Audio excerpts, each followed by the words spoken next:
Bismillahirrahmanirrahim. Assalamualaikum warahmatullahi wabarakatuh. Allahumma sholli ala Sayyidina Muhammad wa ala ali Sayyidina Muhammad. Bagaimana kabarnya anak-anakku semua? Mudah-mudahan semuanya dalam keadaan sehat walafiat, tanpa kekurangan sesuatu hal apapun. Alhamdulillah, pada kesempatan kali ini, kita masih dapat melaksanakan pembelajaran jarak jauh mata pelajaran PAI Sirah Nabawiyah. Dalam kesempatan ini, kita akan membahas tentang sejarah Kerajaan Banten. Kerajaan Banten meliputi wilayah sebelah barat pantai Jawa sampai ke Lampung. Daerah ini sebelumnya merupakan daerah tetangga Kerajaan Pajajaran, yang dalam cerita Parahyangan dikenal dengan nama Wahanten Girang. Letak dasar Kerajaan Banten adalah Syarif Hidayatullah atau Sunan Gunung Jati.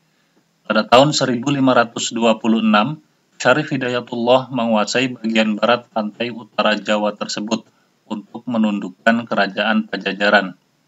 Daerah Kerajaan Banten menjadi batu loncatan untuk menguasai Pajajaran dari barat ke timur.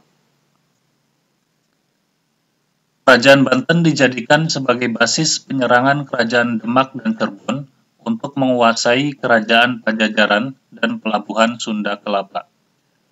Penyerangan ke Kerajaan Pajajaran dilakukan karena penolakan Kerajaan Pajajaran atas usaha penyebaran agama Islam. Selain itu, Kerajaan Pajajaran juga menolak mengakui kekuasaan Kerajaan Demak atas Pajajaran. Meskipun pelabuhan Sunda Kelapa berhasil dikuasai pada tahun 1527, namun Kerajaan Banten masih tetap menjadi daerah kekuasaan Kerajaan Demak. Ketika Sultan Hadiwijaya berkuasa di Demak, Kerajaan Banten baru menjadi kesultanan yang merdeka dari Kerajaan Demak. Raja-raja Kesultanan Banten. Yang pertama Sultan Maulana Hasanuddin, yang kedua Sultan Maulana Yusuf, yang ketiga Sultan Maulana Muhammad, yang keempat Sultan Abu Mufakhir, yang kelima Sultan Abu Ma'ali Ahmad Rahmatullah, yang keenam Sultan Ageng Tirtayasa, yang ketujuh Sultan Haji. Raja pertama Banten adalah putra Syarif Hidayatullah yang bernama Maulana Hasanuddin. Pada masa pemerintahannya tahun 1552 sampai 1570, penyiaran agama Islam dan hubungan perdagangan berkembang luas. Penguasaan Kerajaan Banten atas Lampung dan Selat Sunda sangat penting bagi kegiatan perdagangan Banten. Dari kegiatan perdagangan ini, Kerajaan Banten mendapatkan pajak lintas perairan. Sultan Hasanuddin juga menjalin persahabatan yang erat dengan Kerajaan Indrapura di Sumatera. Hubungan diplomatik ini diperkuat melalui pernikahan politik antara Sultan Hasanuddin dengan putri Raja Indrapura. Penguasa Kerajaan Banten selanjutnya adalah Sultan Maulana Yusuf. Ia memimpin Kerajaan Banten dari tahun 1570 sampai 1580. Selama 9 tahun di bawah pimpinan Sultan Maulana Yusuf, Kerajaan Banten berusaha menaklukkan Pakuan, ibu kota Kerajaan Pajajaran. Daerah kekuasaan Kerajaan Pajajaran lainnya telah berhasil diduduki, kecuali Pakuan. Baru pada tahun 1579, Banten berhasil menaklukkan Pakuan. Para bangsawan Kerajaan Pajajaran yang bersedia masuk Islam, mereka dapat mempertahankan jabatan dan gelarnya. Setelah Sultan Maulana Yusuf wafat pada tahun 1580, tahta Kerajaan Banten dipegang oleh Maulana Muhammad, putranya yang masih berumur 9 tahun. Karena masih sangat muda, kekuasaan pemerintahan dijalankan oleh sebuah badan perwalian yang terdiri dari Kali atau Jaksa Agung dan 4 menteri. Badan perwalian ini berkuasa sampai Maulana Muhammad cukup umur untuk memerintah. Pada tahun 1596, Banten melancarkan serangan terhadap Kerajaan Palembang, dipimpin langsung oleh Sultan Maulana Muhammad. Penyerangan ini bertujuan untuk melancarkan jalur perdagangan hasil bumi dan rempah-rempah dari Sumatera. Sayangnya, penyerbuan ini tidak berhasil dan Sultan Maulana Muhammad gugur. Gugurnya Sultan Maulana Muhammad menyebabkan kosongnya tahta kerajaan Banten. Adapun putra Maulana Muhammad yang bernama Abu Mufakhir masih berusia 5 bulan. Pemerintahan Banten untuk sementara dijalankan oleh Badan Perwalian yang diketuai oleh Jaya Negara atau Wali Kerajaan dan Nyai Emban Rangkung atau pengasuh pangeran. Pada masa inilah armada dagang Belanda pertama kali tiba di Kerajaan Banten dipimpin oleh Cornelis de Houtman pada tahun 1595. Abu Mufakhir baru resmi menjalankan kekuasaan pada tahun 1596. Tahun 1638, Khalifah Mekah memberikan gelar Sultan kepada Abu Mufakhir. Abu Mufakhir wafat pada tahun 1651. Putranya meneruskan pemerintahan Banten dengan gelar Sultan Abu Ma'ali Ahmad Rahmatullah, akan tetapi tidak lama kemudian ia wafat.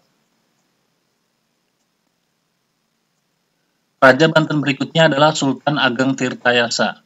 Di bawah pemerintahan Sultan Ageng Tirtayasa, Kerajaan Banten berhasil mencapai kejayaannya.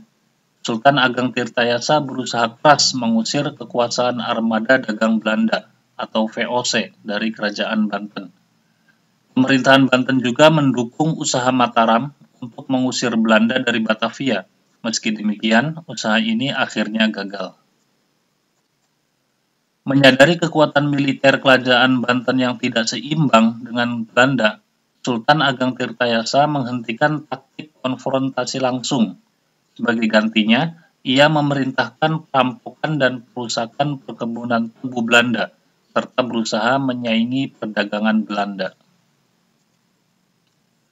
Pada tahun 1671, Sultan Ageng Tirtayasa mengangkat putra mahkotanya yang bernama Sultan Abdul Qahar atau Sultan Haji sebagai Raja Muda.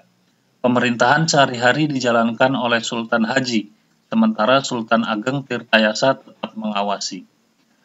Ternyata selama memerintah, Sultan Haji cenderung bersahabat dengan VOC. VOC memanfaatkan kesempatan ini untuk mempengaruhi kebijakan pemerintahan Sultan Haji. Sultan Ageng Tirtayasa tidak menyetujui hubungan baik Sultan Haji dengan Belanda dan berniat mencabut kembali mandat kekuasaannya. Sultan Haji dengan dukungan Belanda tetap mempertahankan tahta kerajaan Banten, sehingga timbul persengketaan dan perang saudara. Akibat pengkhianatan ini, pada tahun 1683, Sultan Ageng Tirtayasa berhasil ditangkap dan dipenjarakan oleh Belanda di Batavia. Sultan Ageng Tirtayasa akhirnya wafat pada tahun 1692 dan Kerajaan Banten menjadi kerajaan boneka di bawah kendali Belanda. Perekonomian Kerajaan Banten. Kehidupan perekonomian masyarakat Kerajaan Banten berpusat pada perdagangan, pertanian, dan perkebunan. Tanah Jawa Barat yang subur menjamin hasil pertanian berupa padi yang melimpah. Raja pertama Banten kemudian memperkenalkan budidaya lada yang harganya sangat mahal jika dijual. Banten juga tidak hanya mengandalkan perdagangan hasil pertanian dan perkebunan Banten sendiri. Banyak hasil perdagangan, pertanian, dan perkebunan dari luar Banten yang diimpor melalui pelabuhan Banten. Letak Banten sangat strategis karena terbentang dari Jawa Barat sampai Lampung. Banten secara otomatis menguasai jalur perdagangan Selat Sunda. Pelabuhan Banten menjadi tempat transit alternatif yang ramai setelah Pelabuhan Malaka dikuasai Portugis. Jalur perdagangan melalui Selat Sunda menjadi sangat ramai karena Kerajaan Banten menerapkan sistem perdagangan bebas. Perlahan-lahan, perdagangan monopoli Portugis di Kerajaan Malaka menjadi sepi. Ramainya pelabuhan Banten dan Sunda Kelapa menyebabkan tumbuhnya banyak perkampungan dari suku dan bangsa luar Pulau Jawa. Perkampungan-perkampungan ini hidup sesuai dengan tradisi penduduk yang mendiaminya. Selain berdasarkan etnis, perkampungan-perkampungan baru berdasarkan profesi tertentu juga tumbuh di Kerajaan Banten.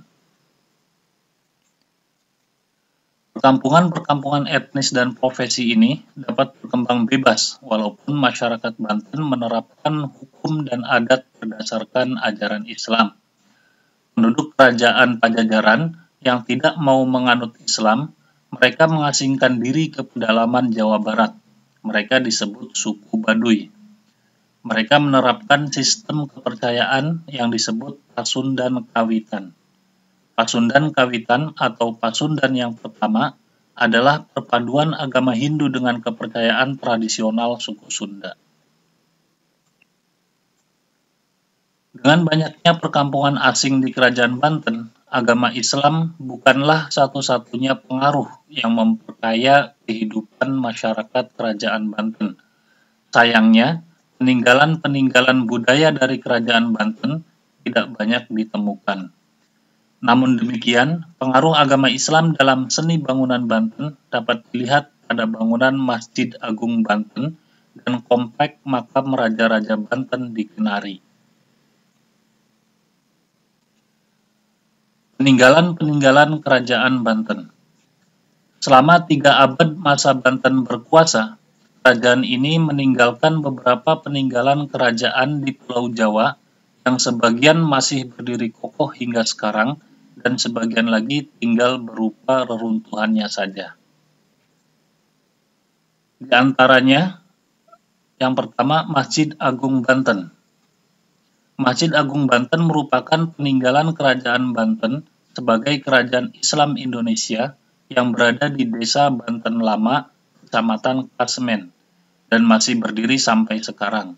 Masjid ini dibangun tahun 1652 pada masa pemerintahan Sultan Maulana Hasanuddin. Peninggalan yang lain adalah Istana Keraton Kaibon. Istana Keraton Kaibon dulu dipakai sebagai tempat tinggal Bunda Ratu Aisyah, ibu Sultan Saifuddin. Peninggalan berikutnya adalah Istana Keraton Surosoan. Istana Keraton Surosoan yang dibangun pada tahun 1552 merupakan tempat tinggal dari Sultan Banten dan juga menjadi pusat pemerintahan. Benteng Spilwij. Benteng Spilwij merupakan poros pertahanan maritim pada zaman Kerajaan Banten yang memiliki tinggi 3 meter dan dibangun pada tahun 1585. Danau Tasikardi. Danau buatan ini terletak di sekitar Istana Keraton Kaibon yang dibuat pada tahun 1570 sampai dengan 1580 pada masa pemerintahan Sultan Maulana Yusuf. Vihara Avalokitesvara. Kerajaan Banten memang merupakan kerajaan Islam, akan tetapi toleransi beragamanya sangat tinggi, sehingga vihara tempat beribadah umat Buddha ini juga bisa didirikan. Yang terakhir, meriam Ki Amuk. Dalam benteng Spilwij ada beberapa buah meriam, dan meriam yang memiliki ukuran terbesar dinamakan dengan meriam Ki Amuk, sebab meriam ini bisa menembak dengan jauh dan daya ledaknya juga besar. Demikian pembahasan tentang sejarah Kerajaan Islam Banten. Mudah-mudahan bermanfaat. Terima kasih atas perhatiannya. Sampai jumpa pada pembahasan materi berikutnya. Mohon maaf atas segala kesalahan dan kekurangan. Assalamualaikum warahmatullahi wabarakatuh.